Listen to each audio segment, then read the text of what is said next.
New Thought Media Network. We are a global broadcast network of positive music, media, and entertainment, inspiring humanity's evolution along the journey of enlightenment and creating a world of love, peace, empowerment, and prosperity for all. New Thought Media Network. Positively inspiring.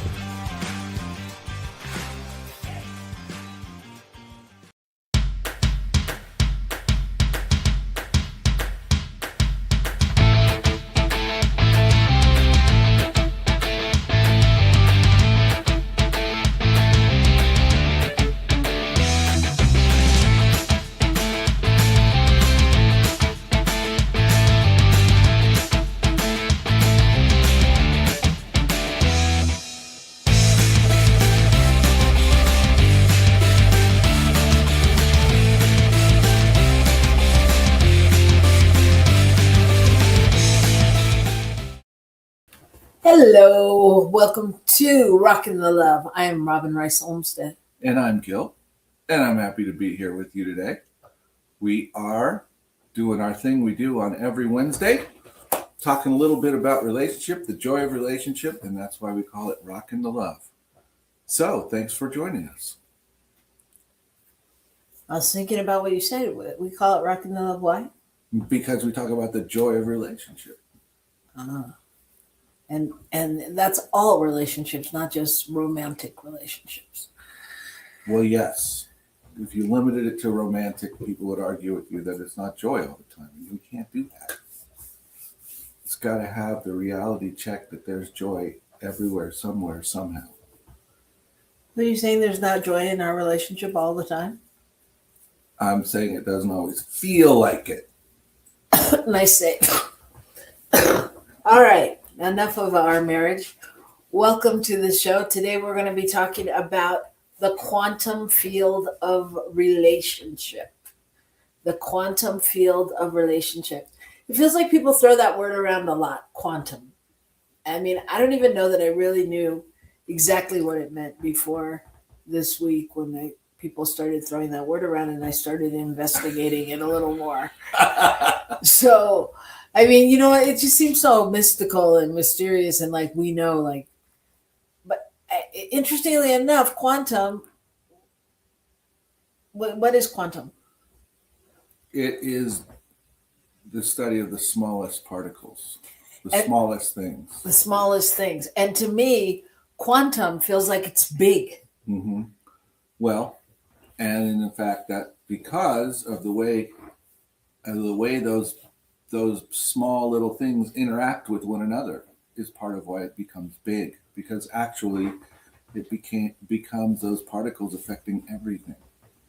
Right. So we're going to be talking about that. But before we do, we're going to talk about us, because why not? It's our show. Damn it. We're here. We're here. And we'd love to hear from you too. And hello to Shay out there. In the Rocky Mountains. That's right. She's out there in Colorado. So thanks for joining us.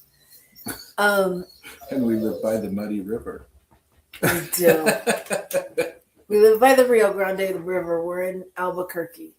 And I got to say, you know, I remember in fifth grade history, like learning about the Rio Grande River and you know, the mules crossing the river and the this and the that. I was a little disappointed when I got here. I was like, wait, what? That's what we were talking about? So. Well, it has shrunk a bit due to water usage, I think. That's been a major shift. Plus the fact that the last year or so, we've not had a lot of precipitation. So it doesn't even have a point in time where it gets really full. Yeah. It's an interesting, what do you call it? Like monument, artifact. What do you call it? Not sure. The place that's historic? I'm still not sure. Okay. It's interesting. It's an interesting place. All right. Okay. We're rolling. So, how was your week? Week's been good, busy. Please stop. Lots going on. We've gotten a lot done, and we had a bit of a conclusion and yet an opening on our last Sunday at the center, and we are in process of transferring everything to the new place. Started that last Sunday, so You're so cryptic. it's crazy. Like these people weren't necessarily at the center, except for like Alvin and Louise who hide out there. But we had an opening and a closure. What does that mean? Well, it means it was supposed to be a closing service, but it really felt more like a celebration, an opening to something new. Ah, so got it. There you go. It was a quantum experience. Yeah, you're going to have a quantum experience after this show. All right. So my week was, it was good. I feel, this is going to sound weird to you probably, but I feel like nothing exciting is happening. It's just like every day seems like business as usual, and like business. It's not bad. It's just like not exciting. There's nothing I'm like looking forward to or excited about or challenged by. So that's how I feel today. All right. All right. We don't fight. We rock the love in a forceful way. All right. So, time for the good news. Time for the good news. There is good news. There is good news in the world. So much going on. So much going on. My goodness. So tell me your good news. Well, the good news is neither one of us are reporting on the State of the Union address from last night. So that's positive news. I wanted to bring up an article I found regarding a town in Alberta. It's a relatively small town, 60, 70,000 people, that had some kind of restorative justice program working with their teens, and it was working well, so they decided to expand it and expand it out to everybody, all ages who had committed crimes. And basically in restorative justice, someone who has assaulted someone or stolen something from them or whatever the thing is has to admit that they did it, and the other person has to be willing to meet with them and talk about it. And then what happens is the person who's the perpetrator gets to hear what kind of effect this really had on the other people, and gets to work through the feelings that the other person is feeling. And they so far have done this with over 100 people, 135, I think it said, 115. One person has reoffended since they've been through this program. Nothing like what happens when you send people to jail for that same criminal activity and they come out, and the recidivism rate is huge. Yeah. So it's fascinating, and it's really making me think about what things we need to be putting our time into. Where do we need to be working? And I think a lot of it is more in, again, connection. It's connecting people. They even told the story of a brother, two brothers, and something happened, and one of them got pissed and grabbed a kitchen knife and cut his brother, and all mayhem ensued. And they went through this together and have restored their relationship to the point where they're living together again. And it's pretty positive. It's pretty positive, but that wouldn't happen unless the work went into it, the intentional work, which I think this type of program offers the container for that to happen. Because often we don't know, either we don't want to do it, or we don't know how to do it, or whatever it is. So anyway, I think that's super cool. I think it is super cool, and I think it speaks to what we're talking about today, the um, the quantum space in Hmm. relationships, the little things, the shifts that can take place in a program like that, as opposed to throwing someone into an institutionalized barred program. So I think there's a lot to be said about that. What did you find? Well, my story is about a man who traveled the world getting 1 million hugs, and it started after 9/11.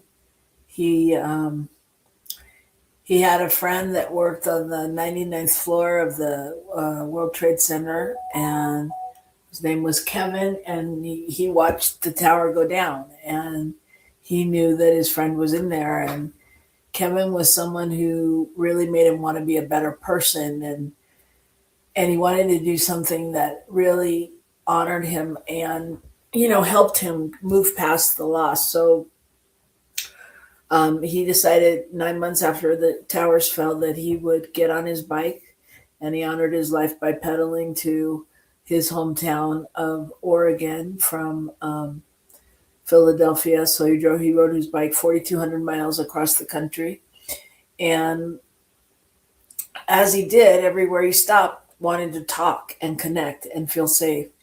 And above all, they just wanted to have a hug. So he he began giving hugs and really being that space of being aware that he was biking right into their broken hearts, and that conversation and connection was really the space for healing. So he did that first ride in 2002, and then he continued to do another one in 2004 where he rode from Cairo to Cape Town. And then he did another one in 2007 from Istanbul to Beijing. And he's done them across Europe and Australia and Israel, hugging the whole way. And yeah, he interesting enough, like he has a little card, that he gives for a hug. And he said he just, what started out as this one thing really began a whole thing experiment for him with, touch and being able to just connect with people, from all across the country and the world. Um, and he actually, like, he has stories about when he was on a plane with a man who was flying back to Alaska to deal with his father passing, and he could tell that the guy was really hurting, and so during the flight he just began to talk about his life, and open up to him about his pain and when his father died, and really just laughing and crying and swapping stories and holding hands and all of that, and by the end of the ride, he gave the guy his little hug card, and they only met that one time, but the guy continues to connect with them a couple times a year, and always lets him know that when he cleans out his wallet, he the only thing he saves is his hug card and his license and credit cards, of course, but and just how that connection made him feel. Someone else, there were teens. There were teens who also had just lost her dad, and something was going on, and the kid said, "Oh, I wish we could find that guy that gave hugs." Because that was the time they needed it. And he connected with them, and he's just connected with thousands of people all over the world, and has thousands of stories, and really, like, created this practice of, like, he has what embrace stands for, and that they're really like principles to work within for connecting with people and engaging. Like, E is for engaging engaging others with open hearts. Authenticity isn't optional. People know when you're being performative versus being present. And he has a whole, list from the Embrace acronym. And it just really felt like these principles are what's needed in the world, Like imagine if we could really connect on that level with people and hear their stories instead of write their stories based on what we see, kind of thing. So so now it's been 25 years since the Twin Towers collapsed, and he continues to do this work, and All right. Very cool. Yeah, very cool. I mean, it feels timely for where we are in the world. And how often do you feel like you need a hug? Just because you turned on the news or you heard something, or I don't know if it's a hug, or sometimes I just want to pull the covers back over my head. But same cuddly feeling on some level. So that is our good news. There's people out there connecting and hugging and doing this amazing work in the world. And following what their call is, even though none of that makes any sense, particularly after the first time you did it. Why would you continue doing it? How do you do that with your life? There's a lot of questions there. And he chose to make it his mission and figured out how to do it. I don't know how he did because I didn't find any information, but he did.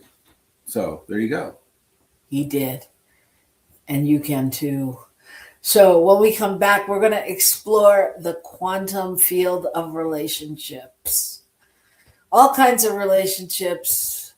We're going to explore that messy, amazing space where we find out a little bit more about what that means. So join us after these words from our sponsors right back here on New Thought Media Network. Please help us say thank you to all of our organizational sponsors, including the Hepperlin Foundation, Affiliated New Thought Network, International New Thought Alliance, Science of Mind Archives and Library Foundation, Center for Spiritual Living Denver, Center for Spiritual Living Midtown, New Thought Philadelphia, Center for Spiritual Living United Life, Sunshine Cathedral, Planned Happiness Institute, Summit Center for Spiritual Living, One Heart Retreats, Universal Joy Center, Unity Kitchener, Unity Spiritual Center Ottawa, Om Center for Spiritual Living, Satya Center, Begin Within Ministries, Center for Spiritual Living North Jersey, Unity of Savannah, and the Center for Spiritual Living Seattle, as well as all of our individual donors. On behalf of New Thought Media Network, thank you, and please like, share, and subscribe. New Thought Media Network, come be you. Come expand your spiritual journey. Join us for Just the Talk, Sundays, 1 p.m. to 6 p.m. Mountain Time.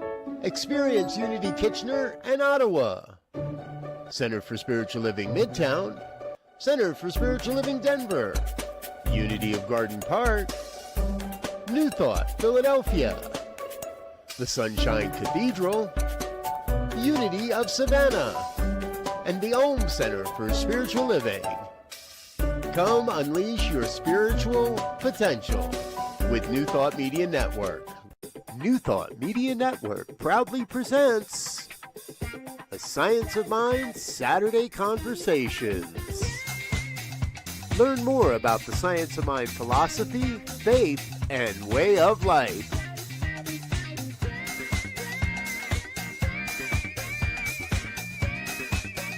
Join our team of experts for a weekly deep dive discussion.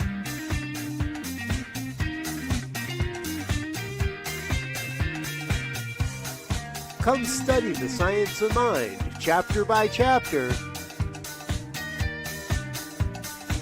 and resources from the Science of Mind archives. Plan to join us every Saturday, 9 a.m. Mountain Time. Only on the New Thought Media Network.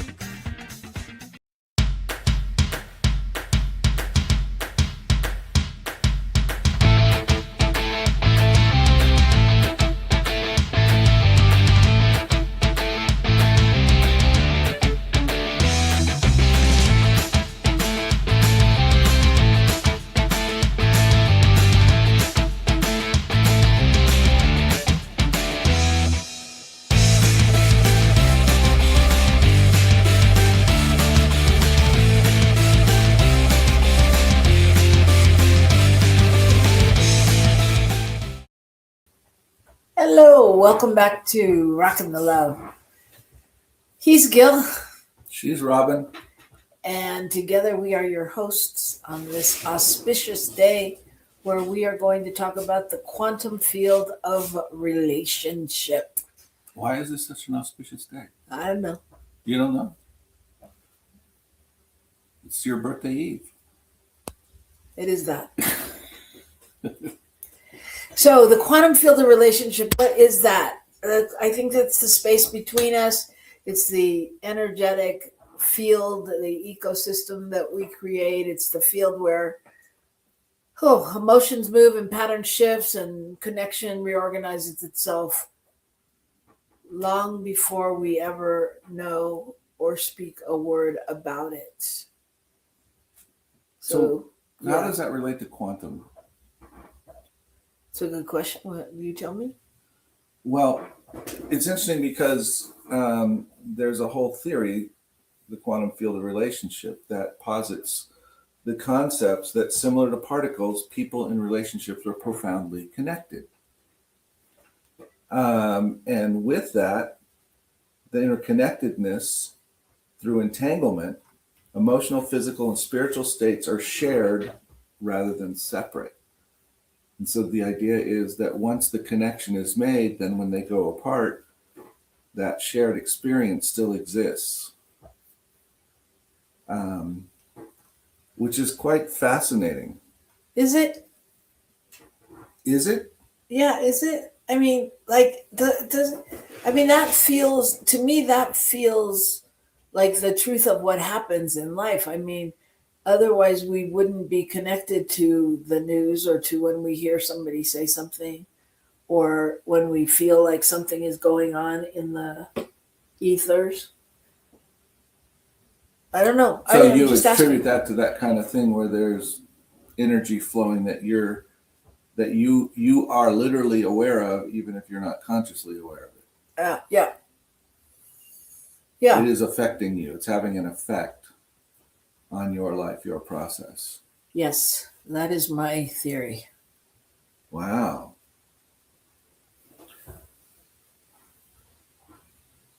Wow. Why am So I throwing you for a loop? No, but in this whole concept, you have entanglement, you have wave particle duality, observation and reality, and uncertainty principle. And all those things are principles of quantum mechanics, quantum physics, and they apply to the smallest particles in our universe. And at the same time, they apply to relationship. And fascinating that you create a shared relational experience, even though you show up as two separate entities, and then you have a shared experience which is similar to a wave because you're flowing together, and you start as two particles, two separate entities.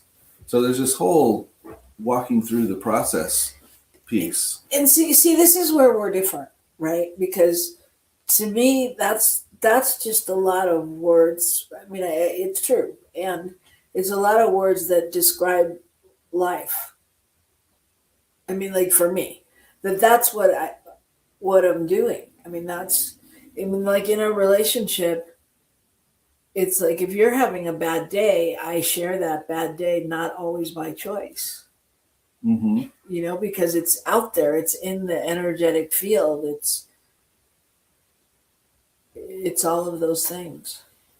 So the two particles join into the wave of the same experience, Right. or a complement, similar experience. And that can happen whether or not those particles are present in the same space, Correct. right? Yeah. Yeah.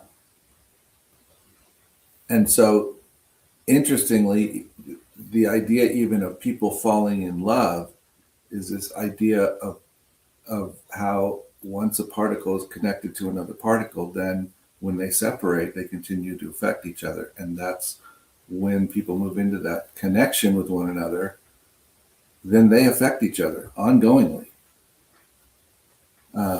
And it can be for a very long time. It can, it can be, I don't know.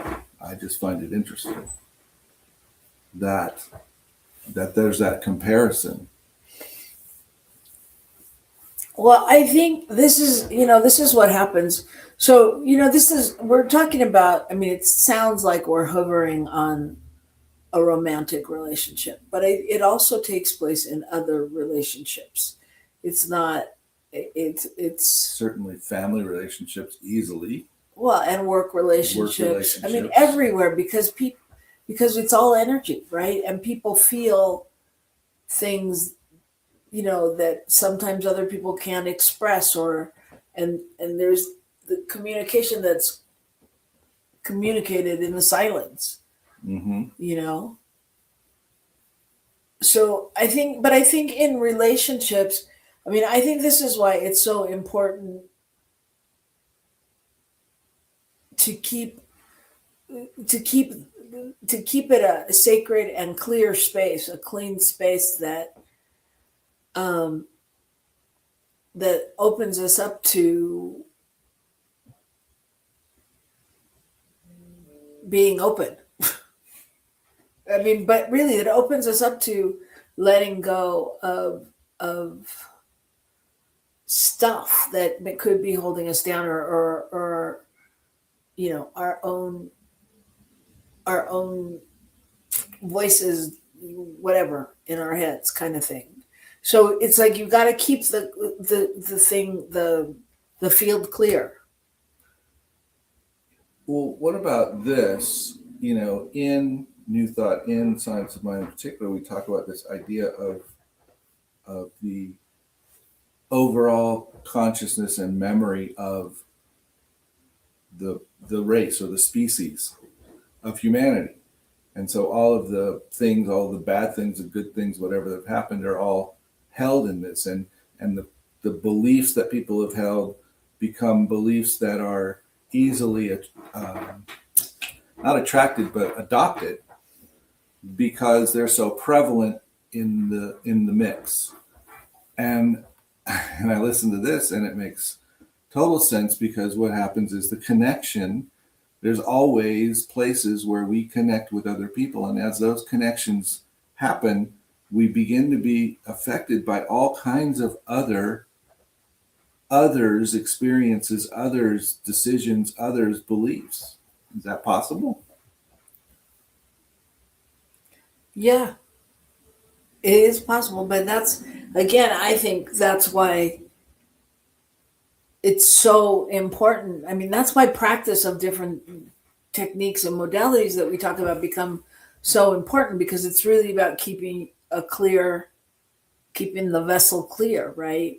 And knowing what you want to attract, what you want to bring, what you want to do in a relationship. This was another show topic that we had talked about. I'm going to bring it in here. So what if, I was talking with Gil about what's the effects of going to bed angry, right? And so I think depending upon the field you live in, it can either be good or not as good, One school of thought is, if you go, it's great to not go to bed angry, to really clear the field and to allows your nervous system to rest and those kind of things. The other is the fact that we're never disconnected. So even if we go to sleep, we turn our backs to each other, we're in the same field and we're still connected.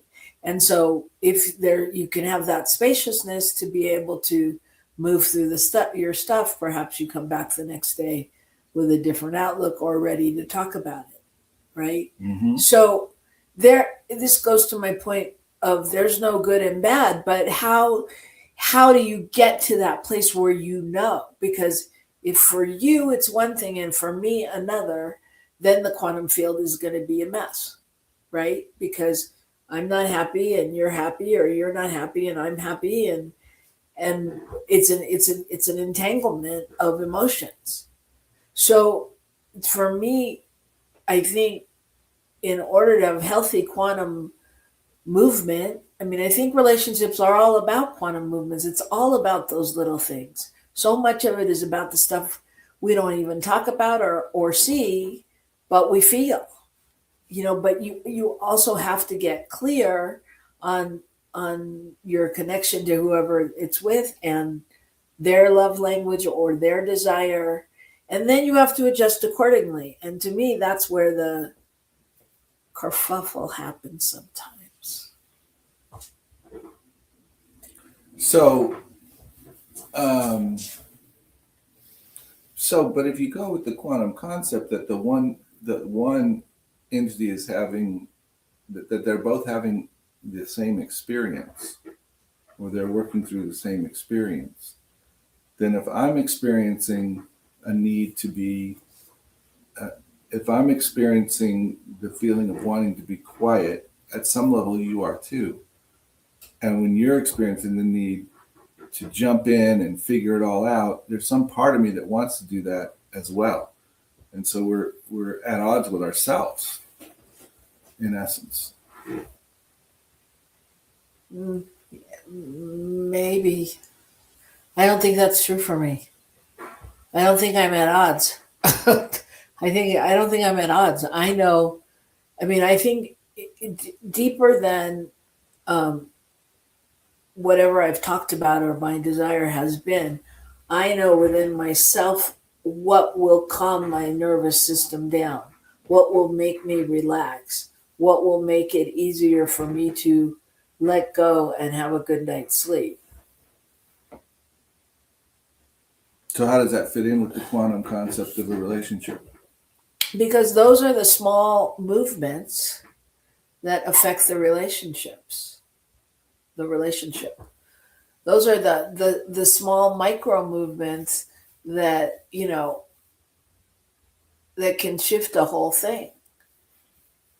Does that make sense to you? No, because I'm trying to figure out what that micro movement is you're talking about. Is it someone else acquiescing to what you want? Is it you letting go? Is it just acknowledging that that's how it feels? What is that's going on? Well, that's the micro movement. Each micro movement leads you to a step of strengthening or not your relationship, right? So that's the micro movement. On some level, that's how you're building new possibilities. Does that make sense? Yeah, I'm just trying to understand it in relation to the quantum concept of entanglement and wave particle and some of those kinds of things. How does it relate?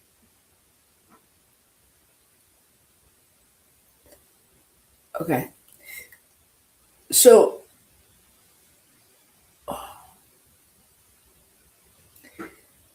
everything's about cause and effect, right? Can be. When is it not? It depends on whether we're trying to make it cause and effect for everything or whether we're trying to work through it. No, it doesn't, because no matter what, there's a cause and there's an effect. It doesn't matter what we're trying to do. There's still a cause and effect, right? Okay. I mean, no matter what, even if you take care of yourself and you go, I'm doing it my way, I'm going to bed, or whatever that is, or I'm doing it her way and I'm going to talk, you're still going to have some effect, right? And we're co-creating this field of energy together. No matter how I respond or you respond, we're still co-creating that energy together. And every thought, every movement, everything you say, all of those things affect the field and the emotion, and can change the whole. That's the quantum effect. That's, whereas if you took a micro step in a different way, it changes the field, or I did, either one. Mm-hmm. And I would say that I think that it has to be an authentic step. You have to really be present to what you're doing. You can't just go, yeah, fine, okay, let's talk, or whatever. Well, yeah, but any step is still going to affect the field. It's right, still but gonna, the field it's is still going to give an effect. Now, whether or not it gives the one you want may be the question, or the one you're indicating that you're going for. But what? Because one is a field of me versus you. Okay. Right? Am I going to win, or are you going to win? Right. The other is a field we generate together that gives us the balance of knowing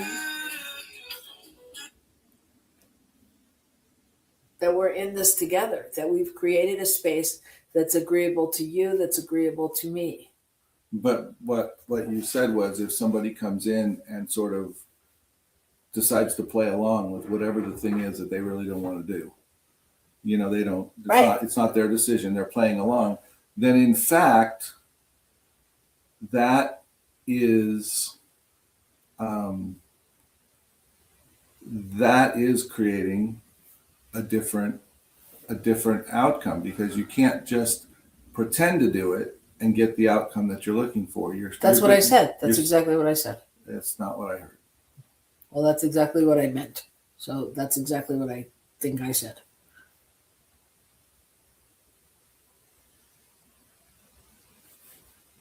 There was something else to say? No. I want to hear exactly what you're saying next. Well, I mean, so I think that's the shift, is that you, in a relationship, you have to realize that you're creating the field together. Even if we're talking about a boss and employee relationship, mm-hmm. You're creating the field together. And so it's got to be an awareness of your thoughts and what you're thinking and how you're acting. You can't go into work, let's just say, in a pissed off mood and think that nobody's going to know you're in a pissed off mood. So where are you reacting from? What's the field you're creating? Because every thought and emotion, and even in the silence, ripples through the space. It echoes through the vibration. Yeah, I think that's accurate. And I guess the difference is not so much whether or not it's a quantum experience. It's understanding what that means, and therefore how I work within it to my advantage, if you will, to the advantage of the relationship, to the advantage of my feeling, the advantage of life, whatever it is. Because if I go in to work and I'm pissed off, and then I'm upset that I had such a bad day at work because everybody was pissy, then I'm not acknowledging.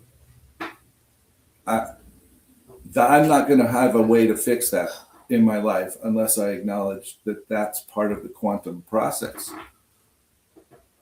Because that takes it back to, what did I walk in with? Well, yeah, and you can call it the quantum process, but I mean, that's taking responsibility for your actions. And that just speaks to everything we say about, you're the only one there. So if you're harboring this, how does that play out into the rest of the Well, into the joint field you're creating with whoever else is there. right? Yeah. Yeah. And so it's like in every moment we have the capability to be able to choose, and in order to do that, sometimes, especially in romantic, long-term relationships, you have to let go of some of the things you're holding. You know. I mean, I think we do it all the time. I think, good, bad, indifferent, it doesn't really matter. But I mean, I think, we've had to grow through different things. I've had to grow through learning how you need to process things, And does that mean it's a done deal? No, it means that I'm trying to say it without being whatever, but it means that we should always be looking for shifts and awarenesses and how we can support the field being a better place and choosing the higher possibility. I mean, I think that's the question. Are you choosing the higher possibility in situations? And really understanding, like, it's not a me versus you or a us versus them, or it's really, and I mean, it's so out picturing in the world, right? It's like, what's being asked for, Mm-hmm. And according to you and the plethora of New Thought ministers, it's love. It's always love. That no matter what, it's love. And so coming back to a relationship, that's the same thing. If one person wants to talk and the other person doesn't, what do they really need? They need love. They need support in that moment. Does it mean you have to talk about the exact thing that's going on? Depends on your partner, but probably not. It's more of just how do you take care of the situation. How do you show up as love in the situation? You're showing up. Are we contributing to a field that is increasing in love and harmony, or are we contributing to a field that is decreasing? Yeah. I mean, kind of that's what it comes down to. Yeah. And I want to share a quote. A philosopher once said, "It's necessary for the very existence of science that the same conditions always produce the same results." Well, they do not. But I think that's poignant, right? Because there's no real roadmap other than to be love.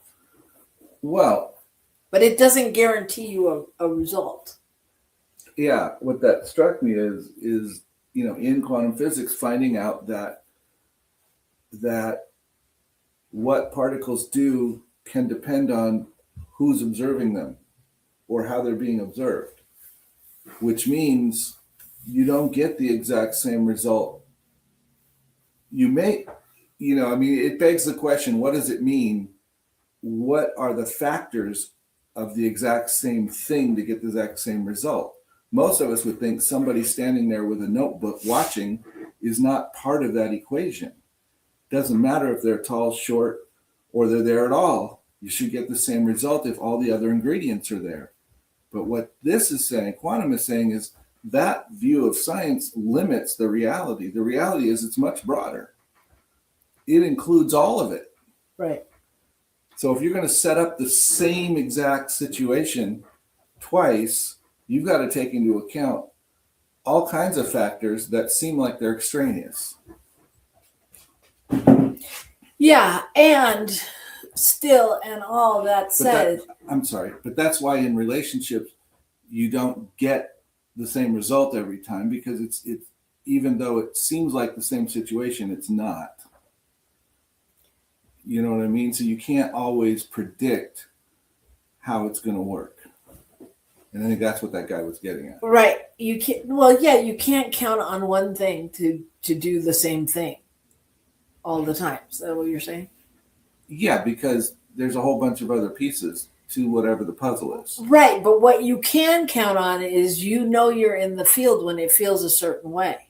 You know that like when you're in the field or when we're in the field, like we're in sync, and we're attuned to each other's nervous systems and knowing what the person needs in order and to be able to navigate that and really be in flow and like when we know we're speaking the same language without even knowing what's coming next. I mean, that's a whole quantum coherence of possibility, right? I mean, so you know that feeling. Yeah, what came to me when you said language was the concept of people who don't speak the same language and yet are communicating. Say more. Well, I mean that somehow being in that field together allows them to experience or to walk through something together, even though logically and in the seeming conscious world they can't even quite grasp it because they can't understand what the other one's trying to tell them through words, through hearing, through the normal channels, if you will, of how we communicate. Well, space can also be part of the quantum field. I mean, it's not just distance. It's that knowingness and that energetic that it's okay to have space and to allow shift to happen, and Mm-hmm. so Mm-hmm. it's not that it has to be an emotion thing. No, but what I meant was, even though two people don't on the surface have the general physical means of understanding one another, they're still having the experience in the field. And an example of that, a very poignant, obvious example of that is someone who doesn't, two people that don't speak the same language. Yeah, I hear you. Yeah. So Well, they wouldn't relate in that way. And yet there's still the relationship. There's still the thing that happens. there's still the connection. Yeah. Yeah, and I think that's because the relationship is a living thing because we're all living, breathing things, and so there is a place that we connect no matter what, no matter if it feels great, if it feels good, if it doesn't feel good, and so I read that they say the quantum movement says the relationship itself has a consciousness. And that is a third presence. So it's not really about, what do I want? What do you want? It's more about what's the relationship asking for? What wants to emerge through us? That's I don't know about that shit. That's a little crazy. Well, but that's what we do. That's where the relationship becomes a spiritual practice. That's where visioning. I mean, like people say, you have to vision like this and sit down. And I vision all the time without doing anything. I mean, that's my question. When I have a question is, what's the highest and best in this moment? I don't have to sit down and and pray and, what's the highest, best, what's seeking to emerge in this situation right here, right now, and how can I be the love here? I mean, that's the practice. It's a conscious, it's a consciousness. It's a living, breathing consciousness. So are you getting in touch with the highest and best for, I'm just trying to figure out how this connects. Because I get the idea of, yes, taking a moment, connecting with spirit, understanding what's highest and best. But is that coming somehow from or to the consciousness of the relationship, or through you, to you? I'm not sure of the question. I think it's because I'm not understanding the premise, so we're having a little trouble. Well, I think in order to live into the space of relationship, I mean, it's coming through me, and I am the relationship. So, or like if you look at it like I just read, that the relationship has a consciousness, and this doesn't have to be work or hard or serious. I mean, from it depends on your relationship with spirit, your God. I mean, my God, we have a funky good time a lot of the time, and sometimes they're a jokester, they're fun, they're serious, there's all kinds of things. So it becomes about really experimenting with that and asking those questions and exploring and living into, like, if your relationship is an invitation to play. My relationship is an invitation to play.